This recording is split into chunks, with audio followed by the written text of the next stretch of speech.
नमस्कार दोस्तों, study delight channel पर एक बार फिर से आप सभी का हार्दिक स्वागत है। आरओ एआरओ का टेस्ट सीरीज चल रहा है जिसमें आज हम टेस्ट नंबर 58 को देखेंगे। और दोस्तों, अगर आपने अभी तक हमारे पिछले टेस्ट के वीडियो को नहीं देखा है तो आप चैनल के प्लेलिस्ट में जाकर सभी वीडियो देख सकते हैं।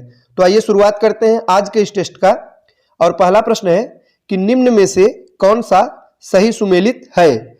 तो चार ऑप्शन दिए गए हैं, आइए देखते हैं इसमें से कौन सा सही सुमेलित है। ऑप्शन ए है एल्गोलॉजी और दिया गया है घासों का अध्ययन, तो ये गलत हो जाएगा। दोस्तों, एल्गोलॉजी के अंतर्गत शैवालों का अध्ययन किया जाता है, घासों का अध्ययन नहीं किया जाता। तो इसके अंतर्गत किसका अध्ययन किया जाता है? शैवालों का अध्ययन। और बी है एंथोलॉजी, जीवाणुओं का अध्ययन। दोस्तों, ये भी गलत है। एंथोलॉजी में पुष्पों का अध्ययन किया जाता है, तो किसका अध्ययन किया जाता है?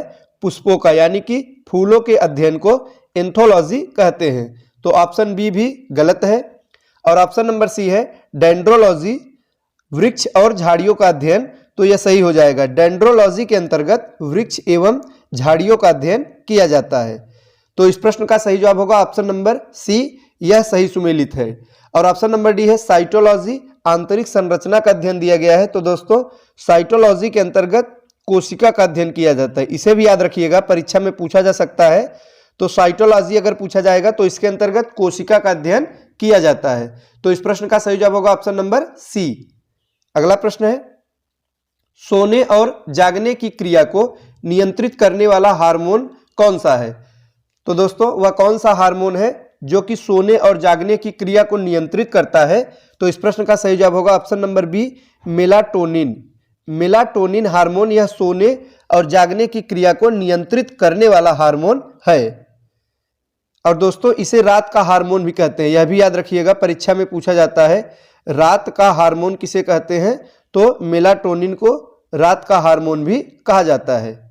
अगला प्रश्न है कॉस्मिक किरणों के संबंध में क्या सही नहीं है। तो चार ऑप्शन दिया गया है जिसमें से पूछा जा रहा है कि कौन सा इसमें सही नहीं है। आइए देखते हैं। ऑप्शन ए है ये उच्च ऊर्जा आवेशित कणों के प्रवाह है, बिल्कुल सही है। कॉस्मिक जो किरणें होती हैं दोस्तों, ये उच्च ऊर्जा वाली आवेशित कणों के प्रवाह होती हैं। ऑप्शन बी दिया गया है ये मुख्यतः ऋणात्मक कणों से संचालित होती हैं। दोस्तों, यह गलत हो जाएगा। कॉस्मिक किरणें मुख्यतः धनात्मक कणों से संचालित होती है, तो ऋणात्मक नहीं होगा बल्कि यहां पर होना चाहिए धनात्मक। तो ऑप्शन नंबर बी यही सही नहीं है। तो इस प्रश्न का सही जवाब होगा ऑप्शन नंबर बी। आइए देखते हैं सी में क्या कहा गया है कि इनकी खोज विक्टर फ्रांसिस हेस ने की थी। तो दोस्तों, यह कथन बिल्कुल सही है। कॉस्मिक किरणों की खोज विक्टर फ्रांसिस हेस ने की थी।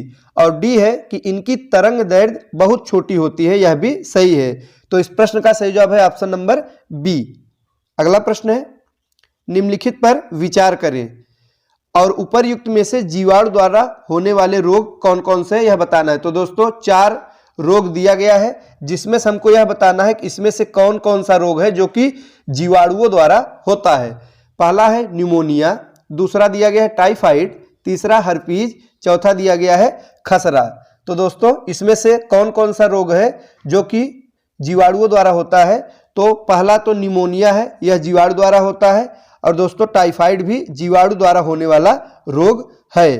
तो आइए देखते हैं इस प्रश्न का सही जवाब क्या होगा। सही जवाब होगा ऑप्शन नंबर सी, यानी कि पहला और दूसरा यह सही है, जीवाणु द्वारा होने वाले ये रोग हैं। और जो तीसरा दिया गया है हर्पीज और चौथा खसरा, दोस्तों ये दोनों वायरस से होने वाले रोग हैं। इसको भी याद रखिएगा, हर्पीज और खसरा ये वायरस से होने वाले रोग हैं। अगला प्रश्न है मानव शरीर में कैल्शियम संतुलन तथा अस्थियों में कैल्शियम की मात्रा नियंत्रित करने वाली ग्रंथि कौन सी है। तो दोस्तों, सही जवाब होगा parathyroid, option number A. Parathyroid यह मानव शरीर में कैल्शियम संतुलन तथा अस्थियों में कैल्शियम की मात्रा को नियंत्रित करने वाली ग्रंथि है। अगला प्रश्न है मेघ बीजन यानी कि क्लाउड सीडिंग में किन यौगिकों का प्रयोग किया जाता है। तो इस प्रश्न का सही जवाब होगा ऑप्शन नंबर बी, यानी कि ठोस कार्बन डाइऑक्साइड एवं आयोडीन। दोस्तों, मेघ बीजन यानी क्लाउड सीडिंग में ठोस कार्बन डाइऑक्साइड और आयोडीन के यौगिक का प्रयोग किया जाता है और यह एक वैज्ञानिक प्रक्रिया होती है जिसे कृत्रिम वर्षा के लिए अपनाई जाती है। तो दोस्तों यह कृत्रिम वर्षा के लिए एक वैज्ञानिक प्रक्रिया है जिसको कृत्रिम वर्षा कराने के लिए अपनाई जाती है। अगला प्रश्न है, निम्नलिखित में से कौन से ऊतक शरीर की सुरक्षा कवच का कार्य करते हैं?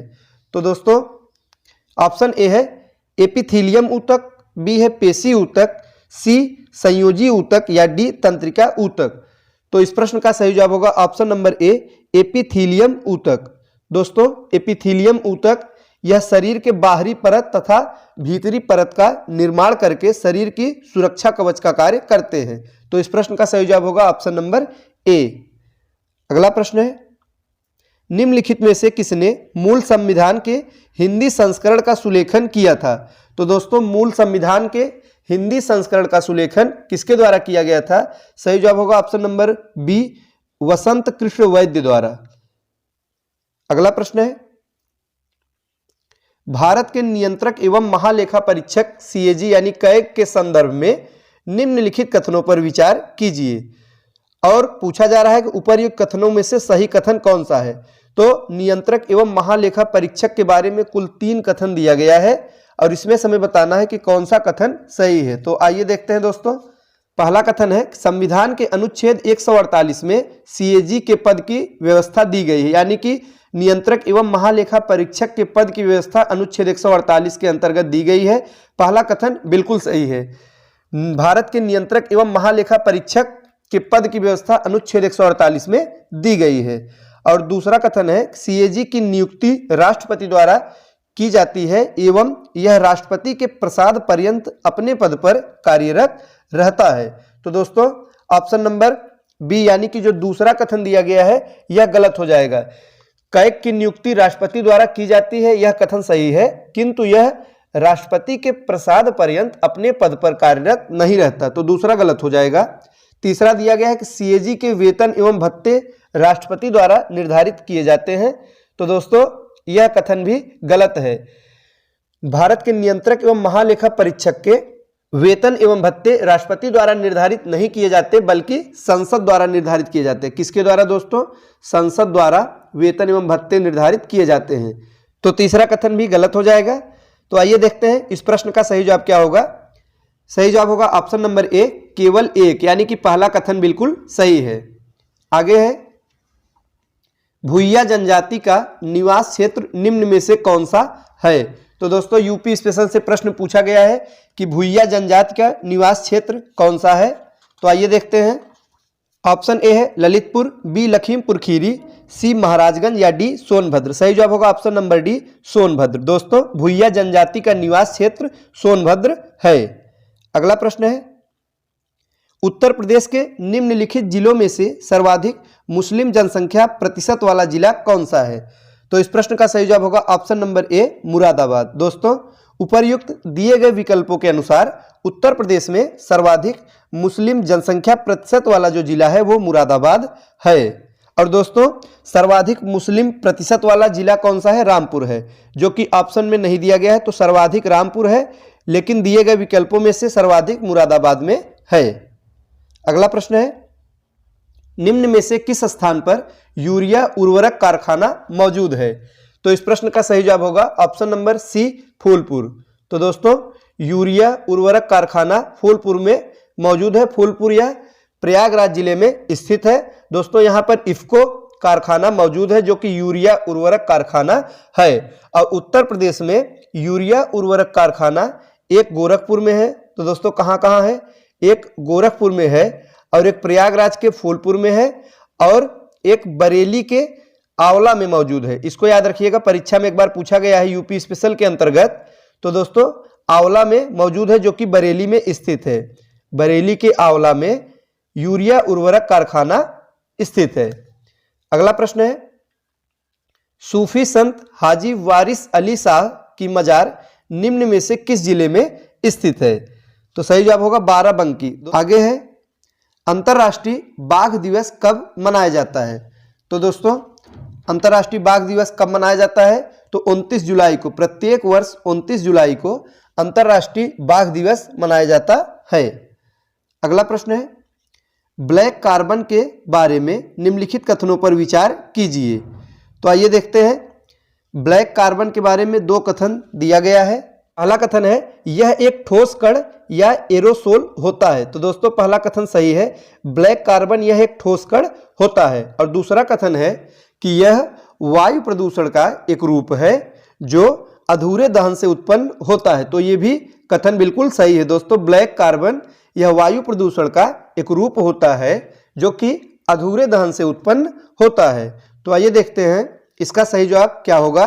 तो कूट है ऑप्शन ए केवल एक सत्य है, बी है केवल दो सत्य है, सी एक और दो दोनों सत्य है, या डी दोनों कथन असत्य है।